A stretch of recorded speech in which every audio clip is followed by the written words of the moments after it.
What is up, everyone? I'm Skratch. Welcome to the channel. This is another Dragonheir Silent Gods video. Guys, we actually got some juicy news, I would say. The developers released a Q&A where they're actually answering some of the most asked questions, some of the more concerning things with Season 2, and of course, future things coming to the game, champion rebalance, and a lot of other questions that we've been eager to find an answer to, as content creators, we're constantly putting a lot of questions, to kind of like learn what are their plans for future development, like what's their main vision for the game. So if you head over to their Discord as well, you can find the info there, but let's actually dive into the main things that we have covered right here. We've addressed your doubts. We'll be answering travelers' main questions regularly. So I think they might attempt to do one of these weekly or something like that, which is great because a lot of things have been constantly kind of like asked, and we didn't really had any actual official answers from them. So right here, guys, Season 2 is halfway through. We are delighted to see you so active in Adentia. To thank you for love and support, we've added more in-game content and benefits, including the Lunar Halo Convergence. So they're kind of like explaining us what they've added so far, including the way the new dungeons works in terms of 2x, kind of like using the double the stamina, kind of like saving time basically for a lot of us. They're giving us a bit of information about the Ardred Legendary event, which so far is going pretty good. It started a bit with a rocky road because it had a few bugs with some of the bosses, but all that has been sorted. Going straight to the very first few questions, guys. So, I hope the NPC mutated Sacradia can one day become a playable hero for us to draw and collect. That's the cool looking character, the female character that you're seeing around in the game, and they are actually confirming is indeed a new hero in the making. You'll meet her soon. Generally speaking, most of the in-game NPCs will eventually become playable heroes of various rarities, so stay tuned for news about the design of this hero. Then, some elements are imbalanced, especially Necrosis, which is too weak. I hope the game can see more balance-related changes.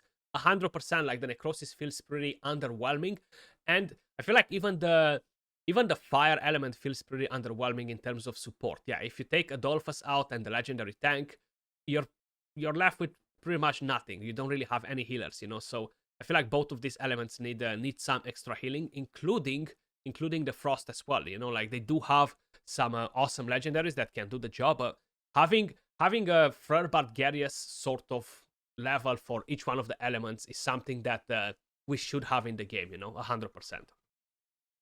Balancing issues are also on top of our priority list, and we are aware that we haven't made a lot of changes when it comes to hero balancing. However, for future new heroes, we will prioritize designing more powerful heroes for the weaker elements, so stay tuned.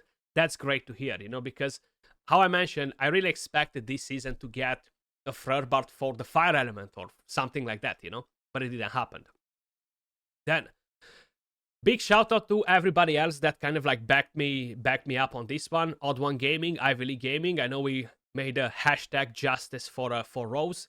I released a video a few weeks ago, maybe a month ago, where I kind of like explained why Rose is a failure as a champion, why her kit makes no sense in the game as it is, because she's not being very effective, So Rose fails as a healer in the Temporal Vortex. I hope you can improve this hero. Not just in the Temporal Vortex. If you guys saw the video that I released, she just doesn't do the job in most of the areas, Roger that. Regarding this, we're already planning to make updates to this hero. More details will be announced soon. Looking forward to it, actually. Looking forward to it. I know the Radius element is one of the most powerful in the game, and they are lacking a good decrease attack champion. You do have Sagamir, and you have the other champion. You do have Clovis as an epic. But you need a champion that does decrease attack and something else, especially to enhance that the element in the vortex, Then, the Temporal Vortex and 3v3 team-based arena games take too long. I hope we can speed up these battles too. Roger that. We're hard at working developing relevant features. Meanwhile, we encourage you to share more feedback with us. They've actually mentioned that they are working at implementing something similar in the Vortex, like a 10x speed. So definitely looking forward to see what they're doing there. 3v3 arena as well is a bit painful, yeah.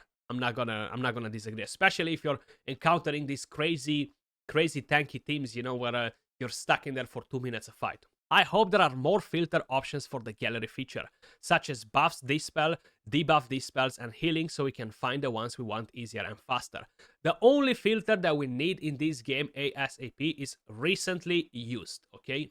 You want to have that filter for dungeons, for every single area, because a lot of the times, especially once you're going to start doing the world bosses and stuff, you're going to need to have those recently used champions up for grabs quickly. And it's not just for that, it's just for content. I find it like I really need that filter personally. Maybe you guys don't feel the same way. Let me know in the comments down below.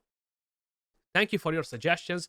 We'll see which filter options you use the most and add them to the gallery. I think it's a good idea to add more game modes that require teamwork. 100%. I'm a massive fan of co-op game modes in games like this, and having something new to the game to play as a team, or just play with friends, because we do have a friend list rather than just sparring pit and stuff, is an amazing idea. We are developing new team-based game modes, so stay tuned. That's a very good thing too. It's good that they're acknowledging most of these things and they know kind of like what's happening. I think it's a good idea to make surplus imprint stones useful. We have something planned for you to use your surplus imprint stones, so please be patient with us and stay tuned for relevant news. This as well is more of a Kraken feature, okay? They do need to do something about it, because most of the Krakens are the ones that keep the game alive with the spending, so in order for them to be able to develop the game, we need Krakens and whales in the game like in any other game. So having something to do with the imprint stones so they can continually spend their money on, is not a bad idea. But the way they've done it last time was completely wrong. So they need to do something different, cosmetics, something that will allow them to keep up the grind. All these new heroes that are coming that cannot be summoned, like we have Driss, we have Utier, we have Ardred, we're gonna have the new one from D&D. They need to be inspired in a way or another too. So having something like this to allow them to inspire those heroes with this, plus other things, is a good start. It takes some time to clear stages. Do you have plans to resolve this and make things move faster? I'm not sure exactly about what stages they're talking about. Yes, you do need to have a higher speed in dungeons too. It will be helpful. The main place where you need it is in the vortex. What I would like to see, rather than just move fast, an auto climb feature for the Pillar of Trials and for the Feymander especially. Just let your character move alone to the enemies, like have like an auto run feature, auto climb, and just let the character go from stage to stage. I find that the most time consuming thing in the entire game. Just walking from gate, go backwards, go collect the chest, go find the enemy, go back again at that gate. I find that really time consuming. Of course, regarding this, we've implemented a quick combat multiply challenge feature. You can play events such as Moonlight Dungeons to earn multiply challenges tickets to access this feature. So this is something that we mentioned at the beginning as well. Basically, you do double the runs. Additionally, we have other plans to speed up your in-game progress. Your ideas and suggestions matter in this regard, so keep them coming. So you can actually drop in more feedback if you guys want to. If they're doing something like this weekly, to kind of like give us a lot of answers to the questions, is definitely a very good idea. Then, Season 2 hasn't offered enough new content, and things can get repetitive and boring. I hope to see more new in-game content. 100% I agree with this. I feel like if the season experience stays the same, it's not going to be too great for the game, because we changed from Season 1 to Season 2. We've done a bit of a campaign. We unlocked a new map. We unlocked a few new things, right? Like, you can say we've found new things in the game, like making it very, very different in terms of you have the boat, you have the underwater area, you have new heroes, you had quite a few new things. We're gonna have the new world boss, which is going to be a new enemy. I do hope they fixed a bit that experience too, because we killed it in like 3 days on our server, and that was pretty much nothing else to do for a week or 2 weeks or so, So hopefully they are thinking of that too, and they're maybe increasing the HP on that boss and making it much harder to kill. Yes, you can keep your Pillar of Trials and the Feymander for after you're done with the boss. That's what I've done in the previous season. This time around, I'm kind of like up to date with most of them. But again, that will benefit you too, because you're going to get stronger and stronger and stronger. And when you go to defeat those stages, it's going to be a walk in the park up to a specific stage, you know? So basically, it's going to take you less time to do it as well. We've received feedback from many players about the lack of content in Season 2, and the seasonal mechanics only make matters worse.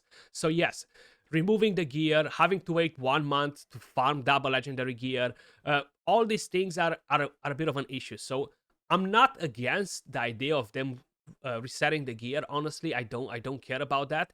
I feel like resetting the champions is an issue because, again, you're spending so much time in the Goblin. Instead, just let us have the champions, just lock the levels on them, you know? So while we're progressing through the campaign, keep the levels locked. So we're not going to overpower a level 2 enemy with a level 100, you know? Keep them locked and gradually unlock the levels, but leave the resources we invested in there, or at least give us back like half of them, or do something, or a 30% or something, even 25%, damn it, I'll take it, just to save us from farming so much Goblin and not really having enough stamina to farm good gear, you know? That's the main thing. You want to have good gear as well to get better results, you know? I know some of you guys are like, well, Skratch, I finished the season with 5 or 15 stamina refills, you know? Yeah, you can do it if you're not pushing to get better gear constantly, you know? So we should be able to farm more Goblin, play more champions, and not necessarily farm more Goblin, just get more stuff from it, you know? Additionally, the in-game trailer of our second collaboration event is now available. The D&D collaboration hero this time is Elminster, who will be here to meet you on February 23rd. So we're going to have the new D&D collaboration event as well, which will bring a new campaign, a mini campaign, of course, a new world boss, and quests and other things that we got to do. They are promising this to be much better than the previous one, so I'm looking forward to see that as well, you know. Overall, I feel like they are aware of most of the things, and them coming out and answering to the questions and being like, look, we're aware we effed up on this, we want to improve on this and that, we're working on it. And I'll be very honest with you guys, I've played many different games, and this is a very young game, okay? It's a very young game, and they have plenty of time to learn from their mistakes and develop, you know? Now, if the game in 1 year will be in the exact same situation, then yeah, you will be able to be like, well, they don't care about it. But as long as they slowly improve and they acknowledge what's wrong and they're willing to work on it rather than don't do it, you know, I feel like we're in a good spot, you know. The game has almost no events or rewards planned for Lunar New Year. Not only that Season 2 lacks events for us to upgrade or rebuild our teams, yeah, I was like, did I read that right? And there are only a few new maps. I hope the developers can focus on these issues. The seasonal XP mechanic has more potential to be explored, and the game development has indeed come to a bottleneck. But rest assured, because our goals and expectations for the game remain unchanged. In Season 2, we realize how important it is to add more unique, in-depth content to each new season. So they are aware of everything, okay? That's what matters. They're looking for solutions, especially with the XP and the lack of content. So looking forward to see with what they will be able to come up. I'm not expecting them to snap their fingers and do all this for Season 3, okay? Because it requires a lot of work. You need a lot of people to work on the game in order to keep up the step with the demand. I feel like it will be very hard, but I feel like gradually from season to season they will learn. And I'll be honest, I'm gonna give this game 1 year from here, you know, and see how it evolves. I've been playing Raid, for example, for like 5 years. Raid sucked at the beginning. For the first 1 year and a half, it completely sucked, okay? And it definitely changed. It improved. And I feel like they're going to do a pretty solid job as well, you know? But let me know your thoughts in the comments down below, guys. As usual, you can leave more feedback and suggestions in their Discord. The link is as well in the description. You can find the link to join their Discord. Appreciate every single one of you guys watching. Much love, and I'll catch you all in the next video. Peace.